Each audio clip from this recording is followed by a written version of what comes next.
Assalamualaikum warahmatullahi wabarakatuh. Perkenalkan, nama saya Naysila Ayu Aryasta dari kelas 11-7 yang bernomor absen 23. Di sini saya akan memaparkan materi singkat mengenai 4 cabang iman, yakni menjaga kehormatan, yang kedua ikhlas, yang ketiga malu, dan yang keempat zuhud. Sebelum memulai presentasi, mari kita baca basmalah bersama-sama. Bismillahirrahmanirrahim.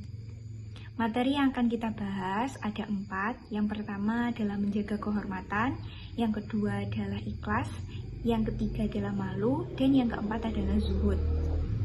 Yang pertama adalah menjaga kehormatan. Jadi menjaga kehormatan itu adalah menjaga diri dari melakukan perbuatan tercela, termasuk perkataan yang bisa menyakiti hati orang lain dan perbuatan buruk yang berkaitan dengan syahwat. Di dalam Islam, menjaga kehormatan disebut dengan iffah, yakni kemampuan yang dimiliki oleh manusia untuk menahan dari hawa nafsu. Dalil naklinya itu ada beberapa.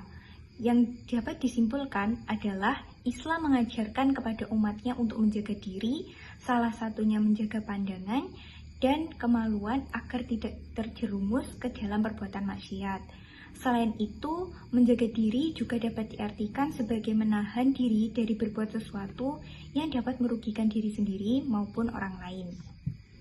Contoh dari penerapan menjaga kehormatan di dalam kehidupan sehari-hari itu, seorang perempuan memilih untuk mengenakan pakaian yang longgar dan menutup aurat dengan baik, meskipun tren fashion di sekitarnya cenderung mengarah kepada pakaian yang ketat dan terbuka, tapi ia tetap berpakaian sopan karena ingin menjaga kehormatannya. Pesan yang bisa kita ambil adalah memilih pakaian dengan yang sopan dengan sesuai ajaran Islam bukan berarti ketinggalan zaman, melainkan kita menghargai diri kita sendiri.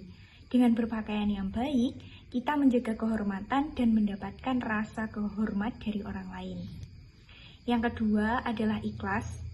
Secara bahasa, ikhlas itu artinya suci, bersih, murni, dan jernih. Sementara secara istilah, ikhlas itu memiliki arti bahwa melakukan segala sesuatunya, termasuk beramal dan beribadah, semata-mata dilakukan hanya ingin mendapatkan ridho Allah SWT. Adapun dalil naklinya yang terdapat di dalam Quran Surah Al-Bayyinah ayat 5. Untuk contoh penerapan dari ikhlas, yakni seorang siswa membantu temannya mengerjakan tugas tanpa mengharapkan imbalan ataupun pujian. Ia tetap membantu meskipun tidak ada yang melihat dan menghargai usahanya. Pesan moral yang bisa diambil, ketika kita membantu orang lain yang dengan tulus tanpa mengharapkan balasan, kita akan merasa lebih bahagia dan tenang. Kebaikan yang dilakukan dengan ikhlas akan bernilai lebih tinggi dan mendatangkan keberkahan di dalam hidup kita. Dan yang ketiga adalah malu.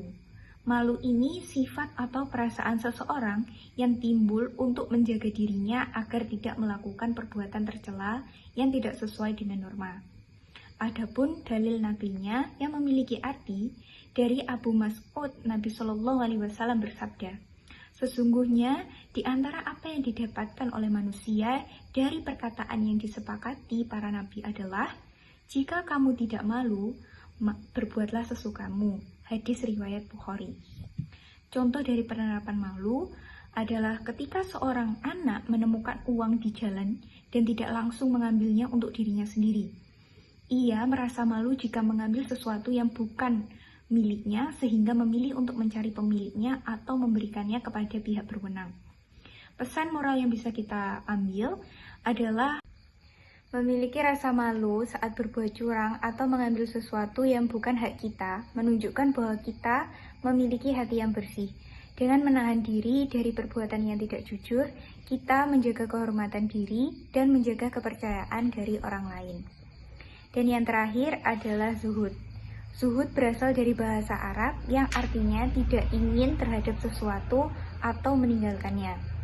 Sementara di dalam buku ensiklopedi Islam disebutkan, zuhud ini adalah meninggalkan kemewahan duniawi dengan mengharapkan kebahagiaan akhirat untuk memperoleh ridho Allah SWT. Adapun dalil naklinya, salah satunya adalah di dalam Quran surah Al-Hadid ayat 20. Contoh dari penerapan zuhud di dalam kehidupan sehari-hari ialah seseorang memiliki banyak pakaian, tetapi ia tidak ragu untuk memberikan sebagian pakaiannya kepada orang yang lebih membutuhkan, di mana pakaian tersebut masih bersih, layak, dan bagus. Pesan moral yang bisa kita ambil, berbagi dengan sesama mewujudkan bahwa kita tidak diperbudak oleh harta benda. Dengan memberi kepada yang membutuhkan, kita akan merasa lebih bersyukur dan mendapatkan kebahagiaan yang lebih besar daripada sekedar memiliki banyak barang. Alhamdulillah, terima kasih. Semoga apa yang saya sampaikan bisa bermanfaat dan mudah dipahami oleh teman-teman sekalian. Wassalamualaikum warahmatullahi wabarakatuh.